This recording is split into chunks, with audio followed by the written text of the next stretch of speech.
Bienvenidos a otro nuevo episodio del Camino del Corazón. Soy Loli, vuestra anfitriona y coach, madre de un niño con autismo, y estamos aquí, bueno, acompañadas este mes de abril, celebrando, bueno, no solamente el Día del Autismo, sino el mes del autismo, con diferentes entrevistas de diferentes ámbitos, es mi propuesta, que para ampliar esa visión, ¿no?, que tenemos del autismo.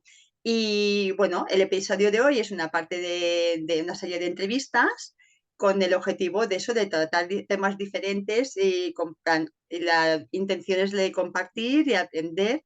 Siempre estamos, bueno, mi intención es eso, de que la gente aprenda cosas nuevas y que las pueda aplicar en su vida, porque al final lo que hacemos es hacernos más conscientes, porque cuando aprendemos esas cosas, las ponemos en práctica, realmente estamos comprendiendo mucho mejor las cosas. Y es como es parte de mi proyecto, pues es la de aportar luz a las familias y ofrecer esos recursos para que puedan transitar mejor en este duro camino del autismo y también con de la discapacidad. Y hoy contamos con la presencia de Fernando Aranda. Encantada, Fernando, ¿qué tal? Encantado, Loli, de estar aquí contigo en tu canal y bueno, de poder aportar ese granito de arena pues para ti y sobre todo para la gente con autismo. Bueno, pues Fernando es nutricionista y yo lo saqué de tu Instagram, creo, dietista y especializado en metabolismo. Y lo he tratado, le he dicho que quería venir aquí para hablar un poco sobre temas de mitos y de alimentación, porque él es un experto y a ver, la verdad que cuando empecé a hablar con él, porque nos conocemos hace tiempo, hemos coincidido en algún cursillo y tal, y la verdad que siempre es muy interesante poder saber algo más sobre aspectos de cómo nos alimentamos y realmente cómo nos afecta la salud, ¿no? O sea, es tomar conciencia de que realmente estamos haciendo bien por la salud. Y nada, para empezar, me gustaría que nos dijeras quién es Fernando, para que la gente Bueno, te conozca un poquito. pues como tú bien has dicho, Loli, Fernando pues actualmente es dietista. Tengo también un proyecto con Instagram pues donde también divulgo información sobre nutrición y en general sobre hábitos de salud, pues como pueden ser el ayuno, la actividad física, incluso la gestión del sueño o del estrés, que son cosas que hoy en día nos afectan a todo el mundo, ¿no? Pero me especializo sobre todo en dietética y nutrición.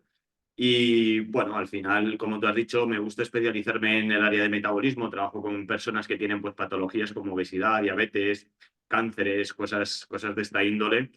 Y Fernando es una persona pues que desde hace 8 años se lleva dedicando al tema de la salud. Primero tuve una clínica dental donde estuve trabajando mucho tiempo y posteriormente pues me he dedicado a todo el tema este de la nutrición y hábitos de vida saludables. Y al final mi misión de vida, un poco como tú decías, es aportar luz, ¿no?, a esta sociedad y intentar, pues eso, que las personas, a partir de los hábitos saludables, pues se sientan felices, tengan una vida plena.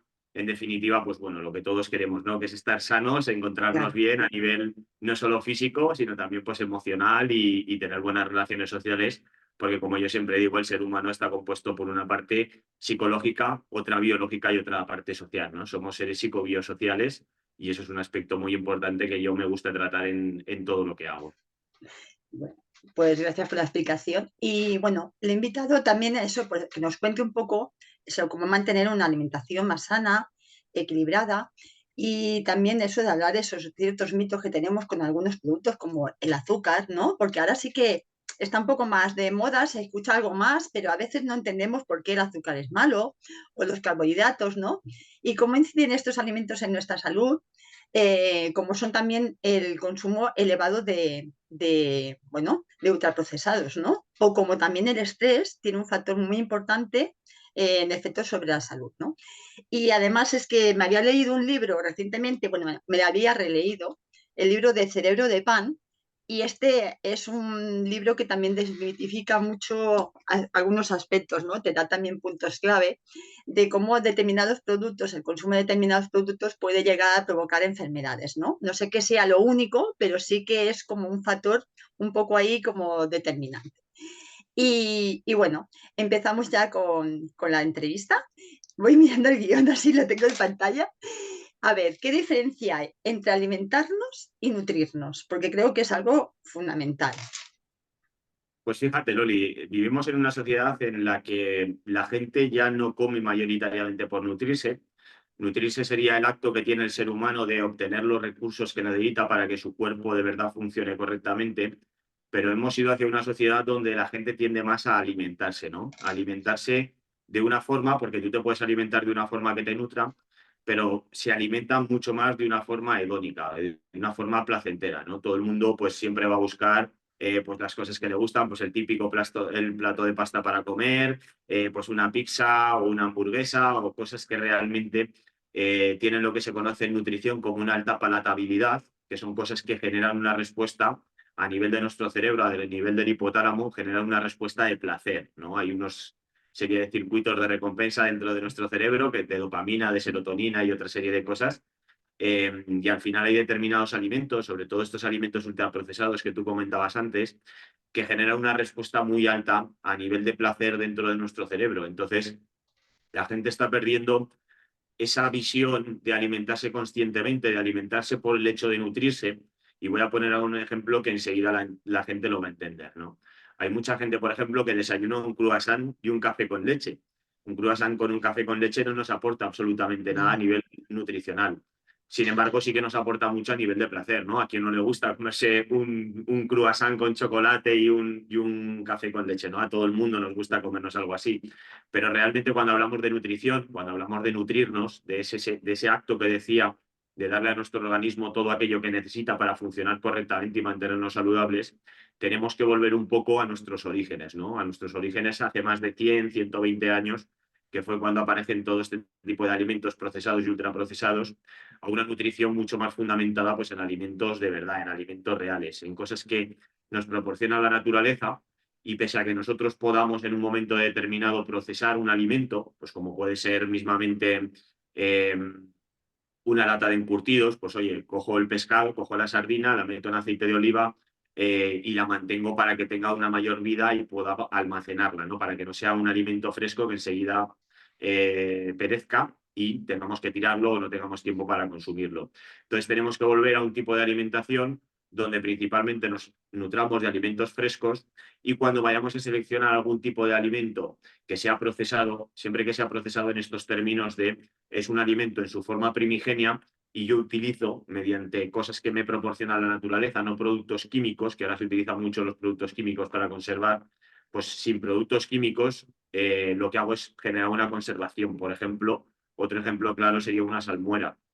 Yo si, por ejemplo, voy a almacenar olivas, pues yo las puedo almacenar en agua y sal. No necesito añadir productos químicos, ¿vale? Entonces, al final, la nutrición se diferencia de la alimentación. Mm. Esta alimentación hedónica se diferencia en que la alimentación hedónica se hace por placer, la alimentación por nutrición se hace por necesidad. Pero claro, para alimentarse de forma por nutrición necesitamos adquirir una serie de conocimientos, necesitamos hacernos conscientes de qué es de verdad lo que nos nutre. Que para eso, en otra parte, Ya. Loli, estamos aquí en este, Sí, en este evento, ¿no? eso haremos, bueno, pondremos una encuesta y a ver la gente lo que quiere y hacemos otro directo, otra entrevista sobre este tema. Y bueno, hablemos del azúcar, ¿vale? Que es un tema también, ¿no? Sí, como eso. ¿Cuánta cantidad tomamos? Creo que es algo exagerado. Yo leí que a veces al cabo del día, sin darnos cuenta, era como mucha la cantidad que nos tomamos al día, porque además en los alimentos eso, ultraprocesados, ¿no? Normalmente suelen añadirle para conservarlos, ¿no? O sea, azúcar, sal y tal. Entonces, eh, ¿qué nos recomiendas sobre el azúcar?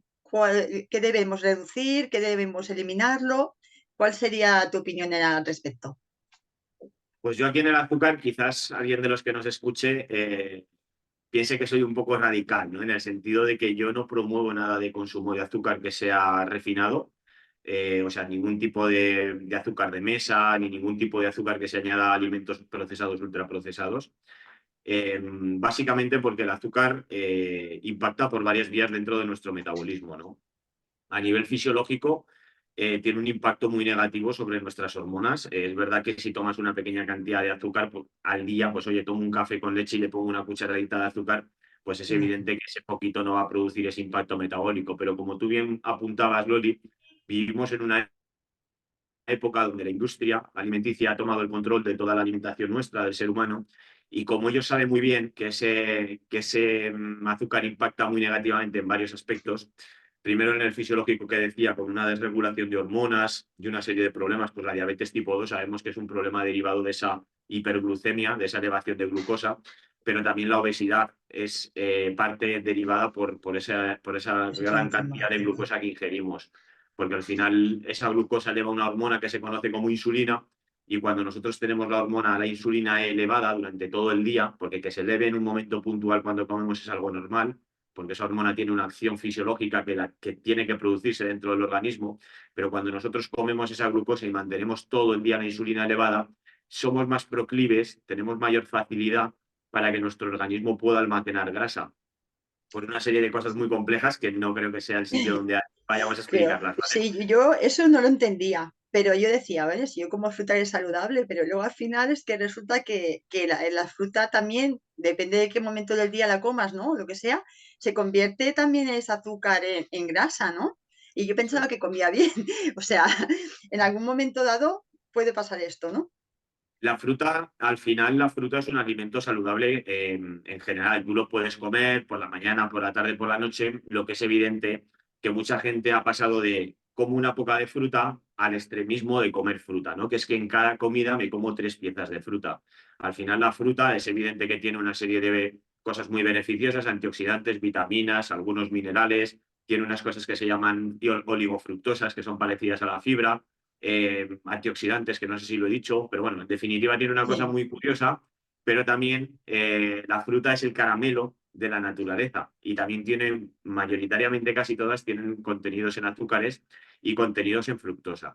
A lo que tú comentabas de que la grasa, o sea, que el azúcar se puede convertir en grasa, sí que es cierto que hay por un proceso a nivel celular que se llama lipogénesis de novo, que es la creación de nueva grasa, y esa creación de nueva grasa se produce a partir de ese excedente de glucosa. La glucosa dentro del organismo, cuando está muy elevada, es un producto tóxico, porque la glucosa nos inflama, produce muchos radicales libres, entonces es un producto que el organismo debe de tolerar de forma, o sí, sea, tiene que no tolerar, tiene que eliminar, para que me entendáis, de forma muy rápida, y tiene la vía de utilizarlo como energía a nivel celular, pero si yo me estoy pasando de comer, por ejemplo, mucha fruta como tú sí. dices, mis células no tienen la capacidad de eliminar esa energía, lo siguiente que va a hacer para que deje de ser tóxica es convertirla por un proceso hepático, este que decía de lipogénesis de nuevo, la va a convertir en nueva grasa. Entonces, ¿la fruta es saludable? ¿Hay que comerla? Por supuesto, pero como todo en la vida, hay un término medio para comer. Si Como yo, le por ejemplo, a decía. la hora de comer me como una pieza de fruta, o para cenar me como una pieza de fruta, pues es evidente que ya estoy aportando fruta y con eso tengo suficiente. Luego puedo derivar hacia otro tipo de alimentos mucho más interesantes, como pueden ser los alimentos de origen animal, carnes, pescados, huevos y sus grasas, sin procesar, que son alimentos con lo que se conoce mayor densidad nutricional, que es que tienen una gran cantidad de nutrientes esenciales, y todo eso lo voy a complementar con unos buenos platos de verdura y hortalizas, ¿no? Entonces, es evidente que la fruta la podemos consumir, pero luego hay otros productos que debemos de incorporar dentro de nuestra alimentación. Y quería puntualizar una cosa, Loli, para que no se nos Dime. escape lo del azúcar, si te parece Sí, bien, que decía que el azúcar impactaba a nivel fisiológico, pero también impactaba por otro proceso, impacta por otro proceso a nivel psicoemocional, ¿vale? A nivel de incluso de adicción. Se ha visto, por ejemplo, en sí. estudios que el azúcar es un alimento que es adictivo. Por eso ponía en contexto que ahora la industria alimenticia ha tomado el control de la alimentación del ser humano, y como ellos hacen sus estudios y ellos están para ganar dinero, no están para pensar en tu salud ni en la de nada, porque al final es una industria que gana miles de millones y tiene una relación muy directa con las empresas farmacéuticas, porque todos esos lobbies Todo está relacionado. van todos de las manos. ¿Qué es lo que sucede? Que estas empresas, estas industrias alimenticias, lo que han hecho es añadir dentro de los alimentos procesados, muchos de ellos ultraprocesados, azúcares en muchísimas formas. No solo el azúcar de mesa que nosotros conocemos, sino muchísimos derivados. Incluso ahora se ha puesto muy de moda el añadir fructosa, que es un tipo de Fructosa, azúcar. Eso es. sorbitol, todo este tipo de sustancias, ¿no? Que al final no son buenas, ¿no? Ese tipo de sustancias lo que hacen es generar esa adicción que yo decía al principio, porque le dan una alta palatabilidad al producto, y Ujú. como le dan esa alta palatabilidad, nuestro cerebro lo reconoce como placer. Entonces nosotros estamos comiendo continuamente. Además hay una cosa que se llama el ciclo del azúcar, el ciclo de la glucosa, que es que cuando tú comes glucosa hay un pico elevado de glucosa, como es muy tóxica, si la comes en exceso, porque todos sabemos que una hiperglucemia Sí, en un diabético lo puede matar si no se pincha insulina. Entonces la glucosa es muy tóxica y el cuerpo lo que hace es mover mucha insulina para reducir el nivel de glucosa. Pero cuando reduce el nivel de glucosa hay un punto en el que la glucosa baja por debajo del nivel normal, de lo que se conoce como el nivel basal. Entonces a nosotros lo que hace es volver a entrarnos hambre. ¿Y de qué nos vuelve a entrar hambre? de lo De azúcar. mismo. Porque nos entra hambre de azúcar, ¿por qué? Porque nosotros recibimos gran placer al consumir ese azúcar. Como esto la industria alimenticia lo sabe, la industria de alimentos procesados y ultraprocesados lo sabe, todos los alimentos están cargados de este tipo Exacto. de productos. Y también están cargados de una serie de grasas que luego, si quieres, diferenciaremos entre lo que son grasas saludables y lo que Sí, son grasas industriales, porque hay mucha desinformación y la gente, por ejemplo, piensa que la grasa de un chuletón o la grasa que contiene un huevo es mala, y eso no es verdad. La grasa que es mala es la grasa que viene contenida en los alimentos ultraprocesados y procesados. Pero eso son grasas, unas grasas que se llaman trans, que se les hace un proceso de hidrogenación que se llama para que esa grasa tenga más tiempo de duración y no se vuelva rancia, para que no, cuando tú te comas el producto dentro de un año, el producto no sepa rancio, porque si la grasa se vuelve rancia, sabría mal. Entonces se hace este proceso y eso es lo que de verdad produce esos problemas a nivel metabólico y sobre todo del corazón. sí. Muy interesante todo este tema de azúcar. Eh, bueno, ya hemos hablado de cómo afecta el consumo de azúcar. Yo además he descubierto hace poco, porque mi marido tenía problemas de salud. Él se tomaba mucho azúcar, pero resulta que es hipertenso. Entonces, el azúcar sube la tensión. Y ahora ya Sí. no toma azúcar. Ahora la ha sustituido por stevia. Y bueno, la ha reducido bastante. Pero al final es que yo decía, es que toma mucho azúcar. Y yo le decía, ¿no? Pero no hacía caso. Cuando ya al final ha tenido estos problemas de tensión, se ha dado cuenta que su salud estaba en peligro. Y entonces es cuando se ha dado cuenta de que no le beneficiaba, ¿no? Esto lo pongo como ejemplo porque a muchas personas se piensan, ah, a mí no me pasará, ¿no? O sea, es súper importante pues eso, tener en cuenta y hacerse las revisiones y todo necesarias para ver cómo estamos a nivel físico, ¿no? De todos los niveles para llevar estos controles, ¿no? O sea que al final es todo súper importante. Bueno, vamos a pasar a otro tema para que no se nos coma el tiempo. Los carbohidratos. ¿Consideras que son malos tomarlos o no? O sea, ¿cuál es tu opinión al respecto de los carbohidratos? Porque, claro, hay mucha opinión también sobre cómo afectan a la salud. Te digo un poco, Loli, lo mismo que te decía con la fruta, ¿vale? Los carbohidratos, primero hay que diferenciar qué tipo de carbohidrato, ¿no? Si estamos hablando de harinas, entonces yo sí considero que son malas. Yo, de hecho, Mm, en los programas, tengo un programa para ayudar a la gente y yo las harinas cuando les enseño a comer, le están terminantemente prohibidas todo tipo de harinas, ¿vale? Me da igual si es trigo sarraceno quizás sea el único que permito de vez en cuando porque no lleva gluten, pero me da igual si es otro tipo de harina de maíz o de lo que sea, ¿no? Las harinas al final generan dentro del organismo una respuesta insulínica, que es esa insulina que hablábamos, porque sí, tienen, digamos que tienen mucha carga de azúcar para que la gente lo entienda y entonces se tiene que promover mucha insulina, ¿vale? Tienen un alto índice glucémico que se llama. Entonces yo ese tipo de hidratos de carbono no los promuevo, de hecho creo que la gente no debería de comer ese tipo de hidratos de carbono porque hay otros mucho más interesantes como son los tubérculos, por ejemplo, la eso iba a patata, el decirte. ¿Cuáles boniato, sean los más aconsejables?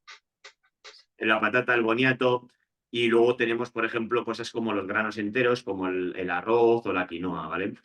¿Por qué me gustan este tipo de hidratos de carbono? Este tipo de hidratos de carbono a mí me gustan porque tienen una composición dentro que se llama almidón, que son varias moléculas de glucosa unidas en una molécula más compleja, pero tú este almidón lo puedes preparar, que ahora voy a deciros cómo, con una preparación de almidón resistente, y lo que hace ese almidón resistente es que en vez de degradarse a partir de una enzima que se llama milasa y luego que se da en la boca y luego por el Sí. estómago y demás, en vez de degradarse y pasar como forma de azúcar al torrente sanguíneo, se ha visto ese almidón resistente llega al intestino, llega hasta el colon y en el colon produce una pequeña fermentación para transformarse en una cosa que se llaman ácidos grasos de cadena corta, que es propionato y butirato.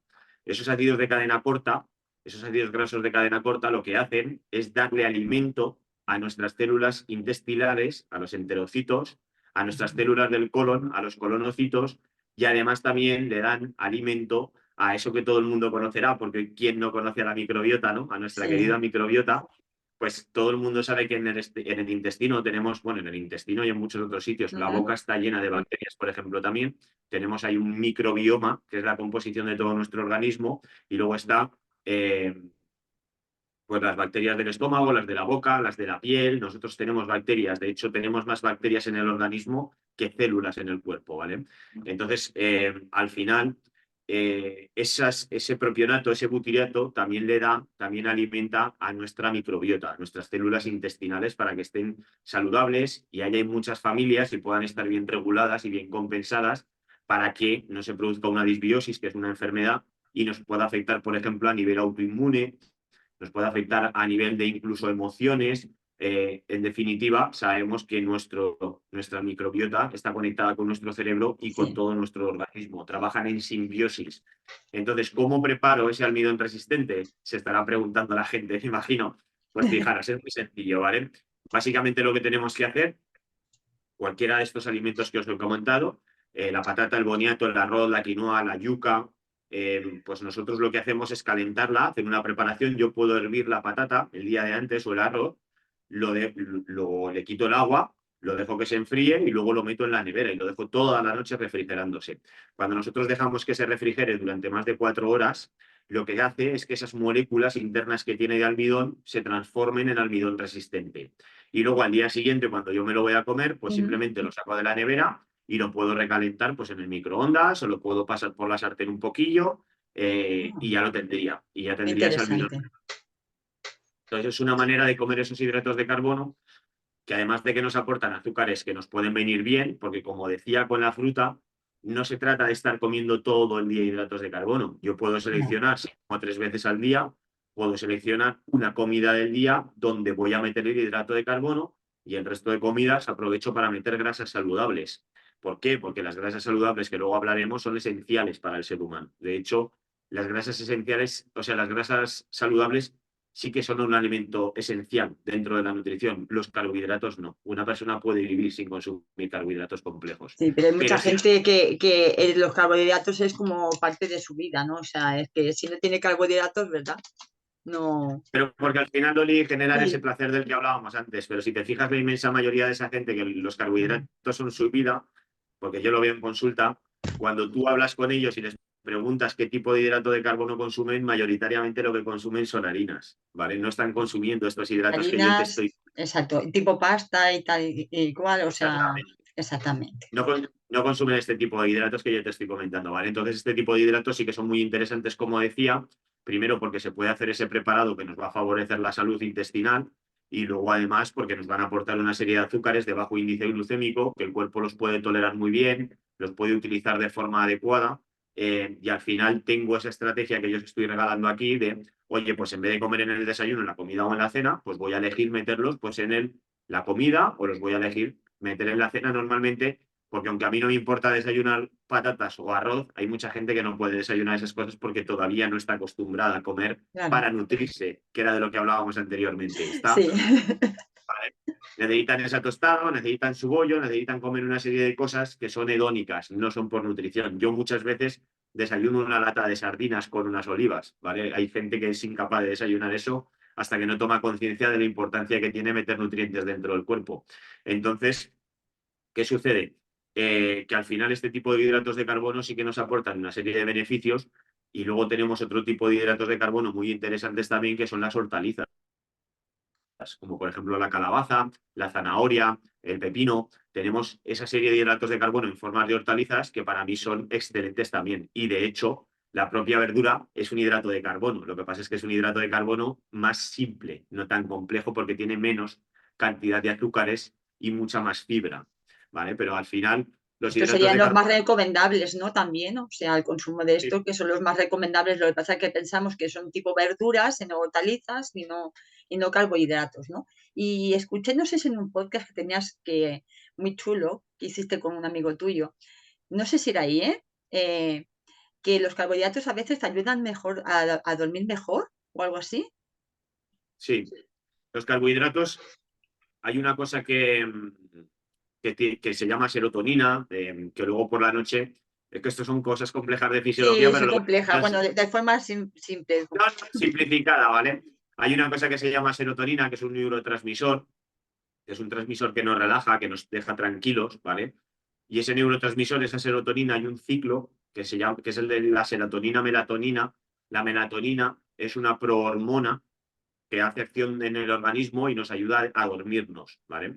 Entonces, ¿qué sucede? Que yo cuando introduzco carbohidratos por la noche, ese pico de insulina permite la entrada de esos aminoácidos, de esa serotonina dentro del cerebro, bueno, de aminoácidos, del triptófano para ser más concretos, que entran dentro del cerebro y dentro del cerebro tienen conversión a serotonina y produce ese neurotransmisor que cuando se induce el ciclo nocturno, porque nosotros trabajamos según los ritmos circadianos, trabajamos como en dos ciclos. Tenemos un ciclo diurno, donde nuestro metabolismo hace una serie de procesos, y tenemos un ciclo nocturno, donde nuestro metabolismo hace otra serie de procesos. Entonces, cuando nosotros comemos por la noche hidrato de carbono, ese triptófano puede penetrar dentro del cerebro a través de la barrera hematoencefálica gracias a la insulina, se convierte en serotonina y cuando se induce el ciclo nocturno, lo que conseguimos es que esa serotonina se convierta en melatonina, que nos ayuda mejor a inducir el sueño. Pero no solo eso, porque la melatonina es una prohormona, como decía. Una prohormona quiere decir todas las hormonas hacen efecto en lo que se llama tejido diana. O sea, cada hormona dentro del organismo, dentro de un tejido, tiene una funcionalidad y hay como una diana donde esa hormona ¡pam!, hace la acción. Pues la melatonina, curiosamente, no tiene esa célula diana, ese tejido diana. Hace efecto en todas las células del organismo. ¿Por qué? Porque es un potente antioxidante. De hecho, es una hormona que rejuvenece. Nos ayuda a que nosotros Melatonina. durmamos mejor, nos limpiemos Exacto. por dentro, nos Creo quitemos que es toda la muy oxidación. importante, ¿no? Es muy importante, ¿no? Esa mina. Correcto.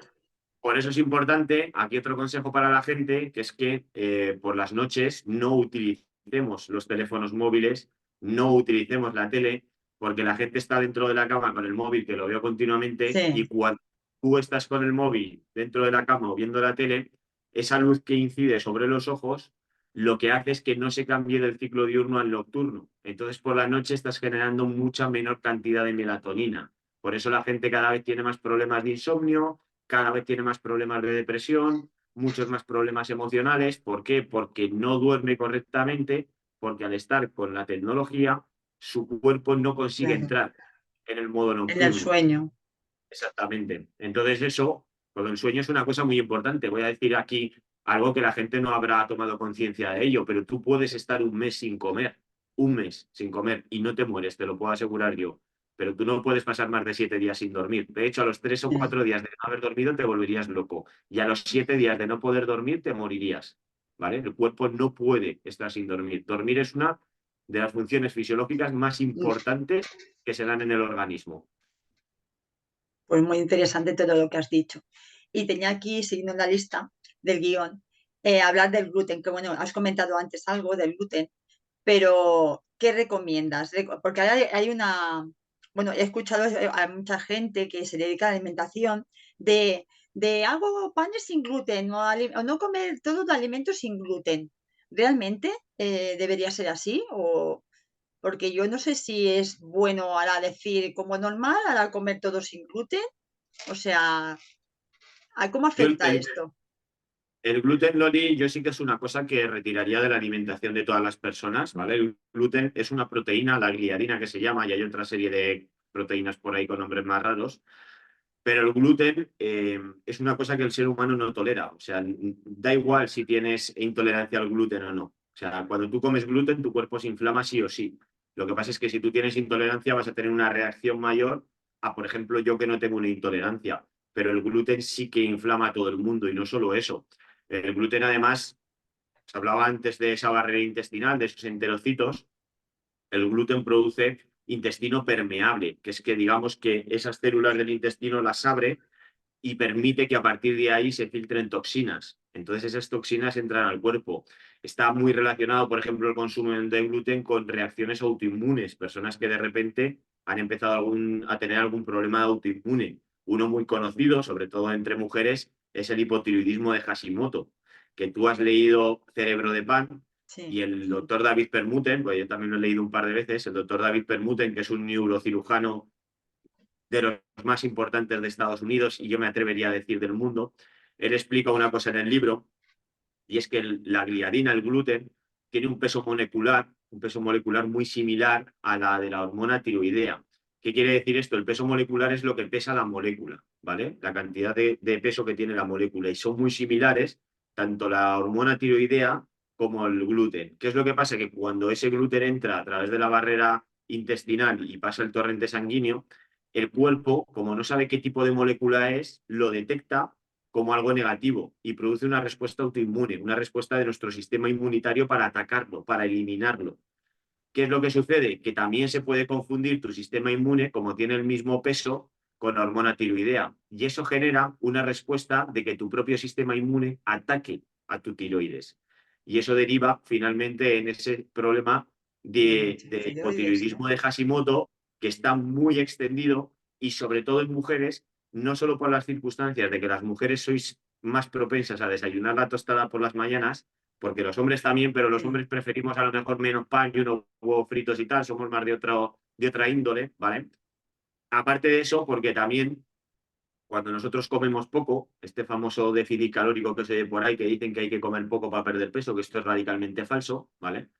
¿Qué sucede? Que nosotros introducimos una menor cantidad de nutrientes. Cuando nuestro cuerpo detecta una menor cantidad de nutrientes dentro del organismo, nuestro hipotálamo, tiene millones de años de evolución y es algo extremadamente inteligente como regulador del metabolismo, al ver que entran pocos nutrientes, ¿qué es lo que dice? Vaya, estamos en una época de escasez. ¿Qué es lo que hago yo para mantener a Loli con más tiempo con vida? Porque como está entrando poca comida, se me puede morir, porque ahora tenemos acceso a la comida, pero hace 500 años no. no. Hace 500 años había una hambruna y te pegabas 4 meses sin poder comer prácticamente nada. Entonces, ¿qué hacía el hipotálamo? Reducía la cantidad de energía que nosotros podíamos gastar. ¿Y a partir de qué lo hace? Primero, de la destrucción del tejido muscular, porque un tejido muscular tiene gasto energético, es un tejido activo, entonces lo destruye para producir glucosa a partir de ese tejido muscular. Y segundo, lo que hace es reducir la cantidad de hormona tiroidea que tu cuerpo produce, porque la hormona tiroidea, concretamente la T3, que es la hormona que tiene principio bioactivo, porque está TSH, que es la que estimula tiroides, luego está T4, que es la que se va al torrente sanguíneo, y luego por un proceso hepático T4 se convierte en T3, que es la hormona que tiene acción, es la bioactiva. Entonces esa T3 lo que hace a nivel celular es ayudarnos a producir energía. Entonces, ¿qué es lo que hace el hipotálamo? Reducir la cantidad de tiroides que la mujer produce. ¿Para qué? Para que gaste mucho menos. Entonces, ¿qué sucede ahí? Que cuando empezamos a entrar en esta dinámica de que encima como poco y meto gluten, me estoy destruyendo la tiroides. Por eso Y hay estás una cansada, cantidad ¿no? de Normalmente te sientes cansada, que es uno de los frío. síntomas seguramente de estar agotada, sentirte que no te cansas de todo.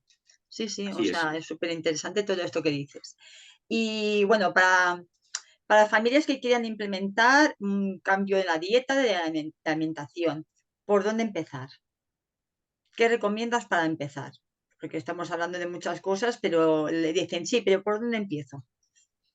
Pues mira, lo primero que tienen que empezar es, lo hemos comentado al principio, pero vamos a hacer un resumen punto por punto para que Sí, la gente tenga una situación. Lo primero es quitar azúcares y ultraprocesados y todos estos procesados que llevan productos químicos, ¿vale? Existe la regla de los 3 o los 4 ingredientes si quieres, y es que cuando tú vas a comprar un sí, producto, si tú lo coges y miras los ingredientes, si tienen más de 3 o 4 ingredientes, ya, ese producto no debes de comprarlo bajo ningún tipo de concepto. Luego se podría hilar mucho más fino, pero ya sería para la gente que tenga un nivel de conciencia más alto en cuanto a términos nutricionales y que supiera un poco identificar qué cosas son químicas y qué no, ¿vale? Pero bueno, como no es el caso, que estamos hablando para un público sí, general, si el producto tiene más de 3 o 4 cosas, ese producto no lo compres. Eso ya no es un alimento. sí. Es un producto. Sí, yo tengo una aplicación que, bueno, que es una aplicación que hay muchas, que si le pasas como el código, te dice más o Sí, menos si es buen procesado o no. Entonces tienes como una guía de saber si es bueno o no, porque tiene como unos baremos, ¿no? En los que se basa y tal. yo ya te digo que cuidado porque también está lo del Nutri-Score y lo del Nutri-Score, por ejemplo, es un timo, ¿vale? Al colacao le dan una A o una B y al salmón ahumado le dan una D. ¿vale? mm, El colacao es mm. Bueno, azúcar. la que yo tengo no es por hacer publicidad, es la del hombre este que sacó el libro de comida real, de No, Real no, no Food y lo... tal. Bueno, es uno que sacó un libro y tal de comida real que se hizo bastante famoso, Carlos Sí, Ríos, me parece que se llama.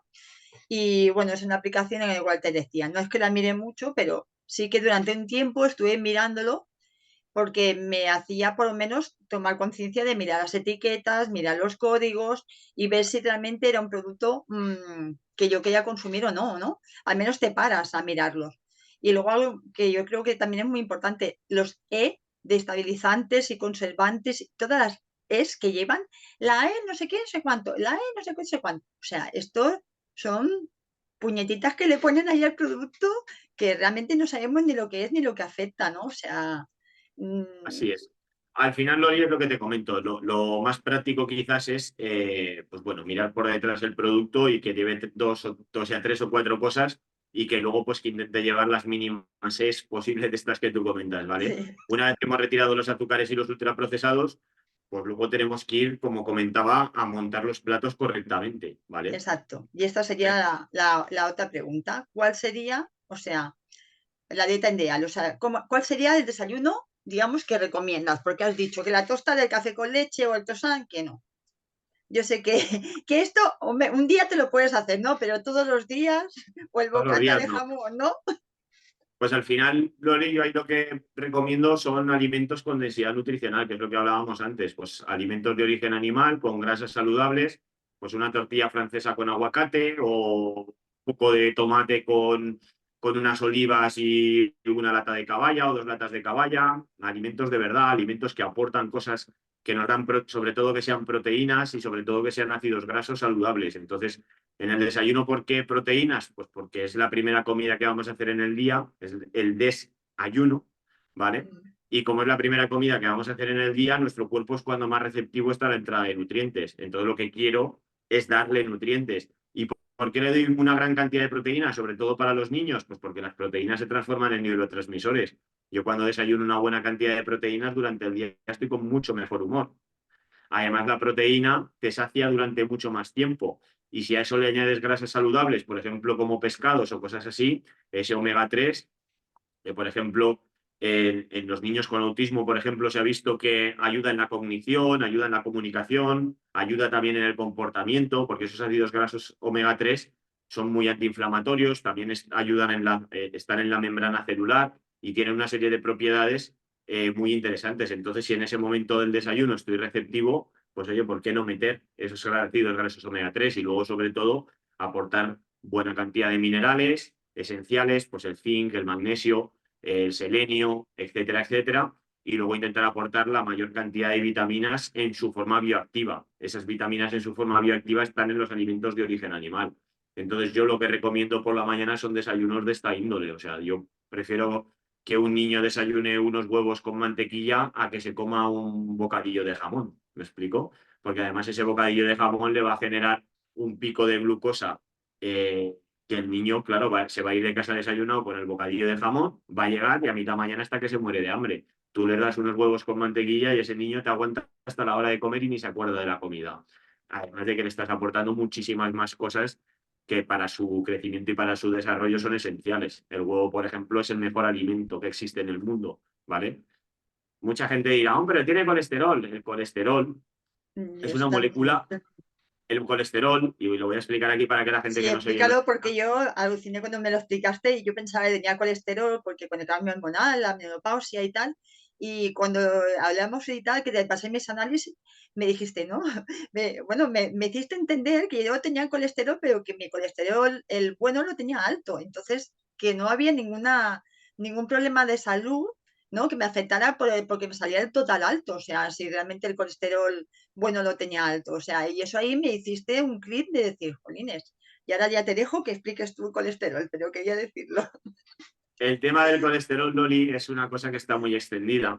Y lo primero que tiene que entender la gente que nos oye es que el colesterol es una molécula esencial para la vida. Si no tuvieras colesterol, te morirías, ¿vale? Literalmente, o sea, no Sí. podrías vivir. ¿Qué es lo que sucede? Que como es una molécula esencial y nuestro cuerpo es muy inteligente, tu hígado fabrica colesterol. De hecho, el 60 o el 70% del colesterol que hay dentro de tu organismo lo fabrica tu hígado, no lo consumes. ¿Cuál es la peculiaridad? Que si tú no comes colesterol por la boca, tu hígado no va a tener materiales necesarios para construir colesterol adecuado. ¿Y a partir de qué lo va a construir? Curiosamente del azúcar, ¿vale? Entonces, mayoritariamente del azúcar. ¿Qué es lo que sucede? Que cuando tú no comes colesterol de los alimentos que está perfectamente estructurado ese colesterol, lo que hace es tu hígado producirlo de peor calidad. Y entonces es cuando ese colesterol se promociona más el malo, esas partículas de LDL, que el LDL no es malo. O sea, eso es una etiqueta que le han puesto. Sí, El LDL lo único que hace es llevar el colesterol de tu hígado a los tejidos. Y el HDL coge el colesterol de los tejidos sobrante y lo trae de nuevo al hígado. Esa es la función que tienen esas partículas. ¿Cuál es el problema? Que cuando tú no comes colesterol, tu hígado tiene que fabricar un LDL de peor calidad y en vez de ser unas partículas grandes y esponjosas, se convierten en unas partículas pequeñas y duras, que cuando tú tienes otra serie de condicionantes dentro del organismo, como es inflamación sistémica porque no haces ejercicio, porque no duermes bien, porque comes mucho azúcar, cuando tienes problemas de calcio porque no tomas el sol, tu calcio no se fija correctamente dentro del organismo porque no hay una gran cantidad de vitamina D, porque no estás tomando el sol y porque no estás comiendo colesterol, porque para producir vitamina D se produce a partir del colesterol de la sí. piel y Ostras, luego sí, se sí. genera la conversión al principio activo en el hígado mediante el magnesio. ¿Me explico? Entonces, al final, cuando uno empieza a entender cómo funciona todo esto, se da cuenta de que comer el colesterol no es malo. De hecho, no hay estudios que demuestren que, que el colesterol del huevo incrementa el colesterol malo. Es precisamente todo lo contrario. Incrementa el colesterol bueno, ¿vale? Entonces, el huevo, al igual que las vísceras, que también son ricas en colesterol, son los mejores alimentos que el ser humano puede comer. De hecho, tú solo a partir de huevo y vísceras podrías vivir prácticamente el resto de tu vida sin ningún tipo de problema, ¿vale? No necesitarías comer prácticamente nada más. Quizás algo de verdura por añadir magnesio, que es una cosa que no está tan dentro de las vísceras o dentro del huevo, pero incluso la vitamina C, que es una vitamina hidrosoluble, que es lo malo que tiene, que tendrías que comerte el hígado crudo, y ya si la gente no se lo come hecho, imagínate para comértelo crudo, pero incluso la vitamina C que tú necesitas está dentro de las vísceras de los animales. Entonces las vísceras y el huevo son súper alimentos, es lo más denso nutricionalmente que el ser humano puede comer y lo más saludable que hay para él. Entonces que tú le des a un niño en pleno desarrollo ese huevo que contiene colesterol, que le va a ayudar a tener buena cantidad de vitamina D, que le va a ayudar a tener un sistema inmune increíble, porque el colesterol es una parte principal del sistema Sí, inmunitario, que le va a ayudar a desarrollar sus hormonas esteroideas de forma correcta, porque necesitamos colesterol para conformar testosterona y otra serie de hormonas. Cuando son niños y cuando son niñas, estrógeno y otra serie de cosas. El colesterol está en todas las membranas y en todos los tejidos celulares, con lo cual, quiero decir, el colesterol es una hormona esencial para la vida, lo he dicho al principio, sin colesterol moriríamos, sí, no podrías vivir. claro. Entonces, que tú comas colesterol no pasa nada, pero además el huevo luego contiene todos los minerales esenciales, contiene todas las vitaminas esenciales, todas las del complejo B, B12, B6. Mm, Entonces, eso contiene proteínas de alto valor biológico, proteínas no como la de los vegetales, que tienen un perfil de aminoácidos que es incorrecto. Por eso tú cuando ves a una persona que es vegana, la ves y la mayoría de ellas, a no ser que sea un deportista élite, que ahí toman suplementación y otra serie de cosas, las ves y no tienen tono muscular. No tienen tono muscular. ¿Por qué? Porque no pueden generar síntesis de proteína muscular, porque la proteína, que todo el mundo habla de la proteína, pero la gente tiene que entender que la proteína está conformada por aminoácidos. Y dentro de tu organismo lo que genera la acción son los aminoácidos en sí. Si tú te equivocas a la hora de meter determinados aminoácidos, va a haber unas funciones que no se van a hacer de forma correcta. Entonces, mm, para generar masa muscular, aunque te van a contar que lo puedes hacer con vegetales, es una forma muy ineficiente de conseguirlo. La forma eficiente es a partir del consumo de alimentos de origen animal, porque nosotros durante millones de años nos hemos nutrido de proteínas animales y de grasas. De hecho, nosotros somos carroñeros por el pH de nuestro estómago y somos más, aunque somos omnívoros, pudimos desarrollarnos como seres humanos inteligentes gracias a comer alimentos de origen animal y a la acción del fuego, porque el fuego permitía que al calentar la carne y las grasas pudiéramos extraer en mayor medida los nutrientes y como la carne y las grasas tienen mucho más nutrientes por kilocaloría que consumimos, pudimos derivar energía de nuestro estómago a nuestro cerebro. ¿Por qué una vaca no puede nunca jamás evolucionar al nivel nuestro? Porque es un herbívoro y para procesar los alimentos dentro del estómago necesita hacer varias pasadas y cuando hace esas pasadas requiere de una alta cantidad de energía, con lo cual esa energía nunca se va a poder derivar a su cerebro. Sin embargo, el ser humano, en la época glacial, en la época de Wood, que se llama, que fue hace 2,5 millones de años, ¿vale? El ser humano tuvo que evolucionar de ese pseudoprimate que seríamos y tuvo que evolucionar a carroñar porque estaba todo el planeta congelado, no había vegetales. Entonces tuvo que evolucionar y carroñar de los animales que morían. Nosotros comíamos el tuétano de dentro de los huesos y comíamos las carnes que no estarían putrefactas porque evidentemente estaba todo congelado. ¿Me explico? No se volvían putrefactas como tal, pero éramos carroñeros, éramos como una hiena. Por eso nuestro pH, el pH del estómago es ácido al nivel de un carroñero. Entonces, ¿podemos complementar con vegetales? Sí, y hay que hacerlo, evidentemente, porque aportan otra serie de cosas que no son nutrientes, como fibras, como fructosa, oligofructosas, antioxidantes y fitonutrientes, otra serie de cosas que son muy interesantes y que nos benefician, y claro que sí. Pero nuestra alimentación principal, nuestra comida de verdad, son los alimentos de origen animal, proteínas y grasas. Eso es realmente lo que nosotros Lo que deberíamos hemos comer. tomado para comer. Bueno, ya hemos hablado de la dieta ideal, desayuno, de la comida. Bueno, a ver, tenía apuntado, pero ya lo has nombrado, pero sí, te la digo por si quieres decir algo más, ¿no? ¿Qué alimentos debemos incorporar a nuestra dieta? Aparte de las grasas, ¿recomiendas alguno más? Sí, los vegetales, hortalizas, frutos secos, lácteos. Si alguna gente no quiere comer lácteo de vaca, pues puede comer de cabra o de oveja. Que los lácteos de cabra o oveja, por el tipo de caseína que tienen, la caseína es una proteína, y los de cabra o oveja tienen caseína tipo A2, que se asemeja más a la leche que nos dan las mamás cuando nacemos, a la leche Sí, materna de dicen la que es teta más de la buena. madre. Eso es. Entonces nosotros tenemos mejor tolerancia. Las frutas, podemos comer prácticamente de todo. Luego, ¿qué es lo único que retiro? Son las harinas, como te he comentado, y evidentemente los azúcares y procesados y Claro, ultraprocesados, en su mayoría. Pero todo lo sí, demás podemos comerlo. No se trata tanto de qué podemos comer, sino de cómo lo distribuimos. sí, porque más o Entonces, menos yo había escuchado o había leído como una proporción del plato de que una parte pequeña era carbohidratos, otra parte de vegetales y el resto era de proteína, algo así era.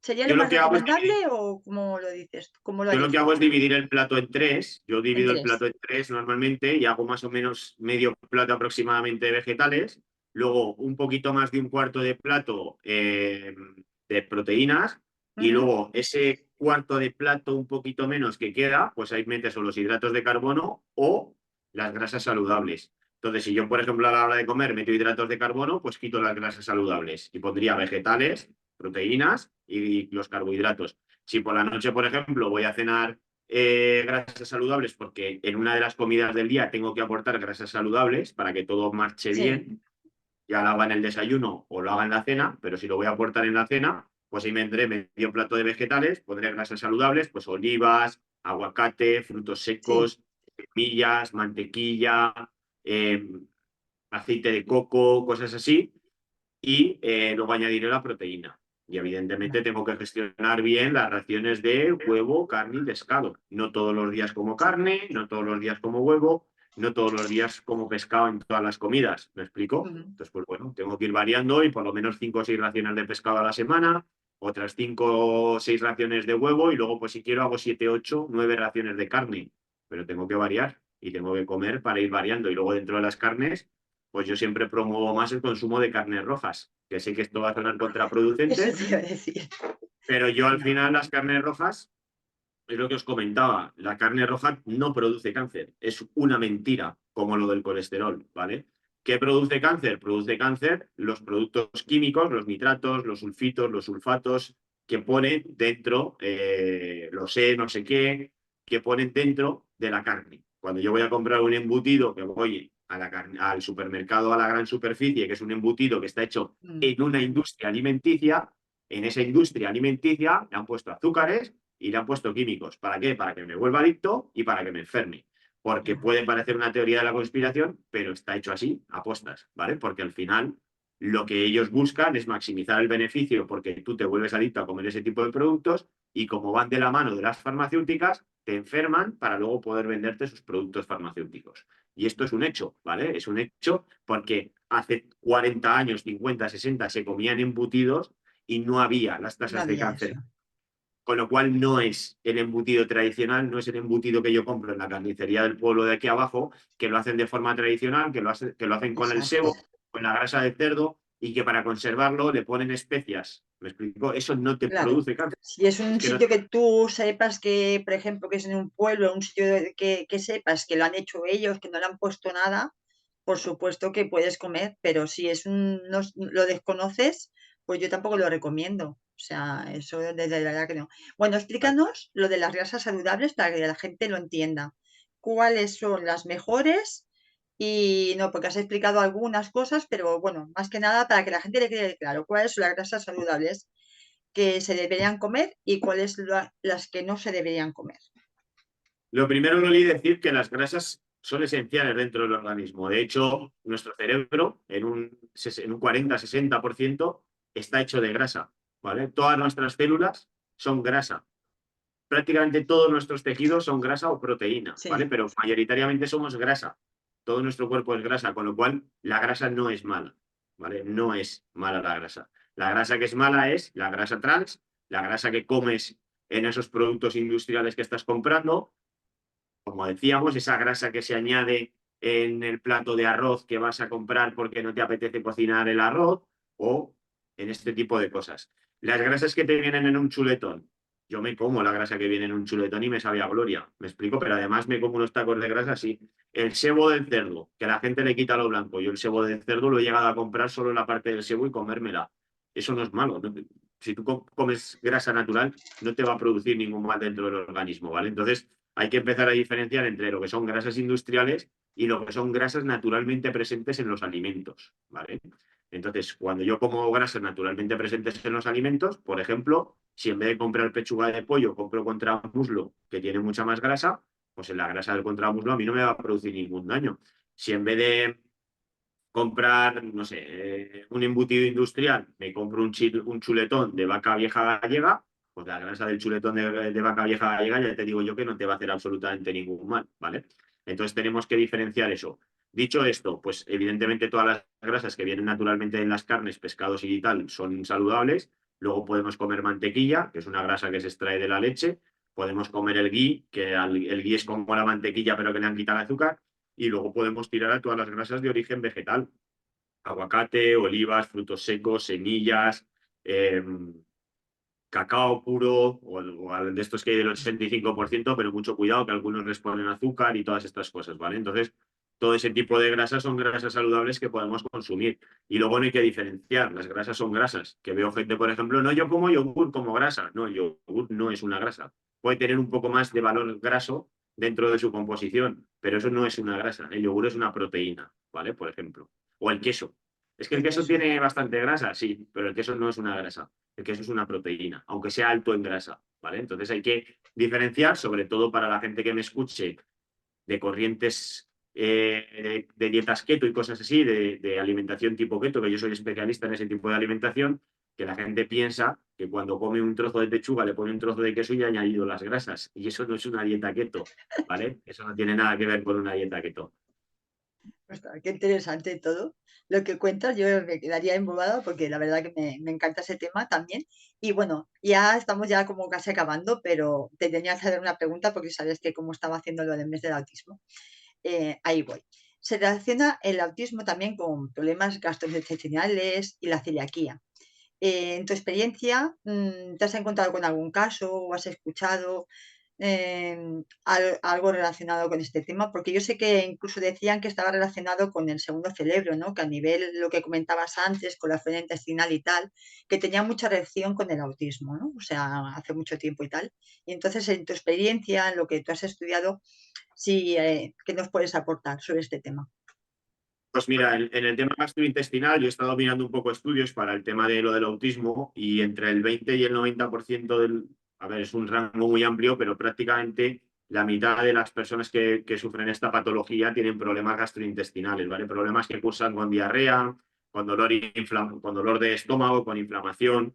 Y al final, pues bueno, sí que está muy relacionado con esa celiaquía, porque los niños y las niñas que tienen este problema, y ya no tan niños, los adultos, pues al final a nivel alimenticio tienen bastantes problemas pues a la hora de comer, no, Sí. no todo les gusta, no todo es muy complicado con ellos comer porque tienes que estar en una situación de que presten mucha atención y marcar unas normas muy especificadas.